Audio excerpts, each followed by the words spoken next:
Hello, here we will look at this visualization which focuses on statistics regarding financial capability of raising money within 1 week. It uses data provided by FAFO and the Haitian Institute for Childhood. The top chart shows the capability of raising the selected amount of money within a week broken down by region. The bottom chart also shows the capability of raising the selected amount, but broken down by area, household size, and sex.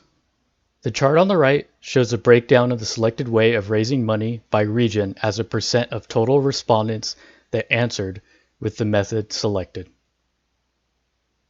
If we look at the capability of raising $250 within a week, we see that most respondents report it being impossible to raise that amount of money. If we filter only for child domestic workers, we see that female respondents in small rural households report the greatest difficulty of raising $25 within a week. Finally, we see that in general, urban households tend to have greater capability of raising money than their rural counterparts. Feel free to explore the dashboard to find more insights.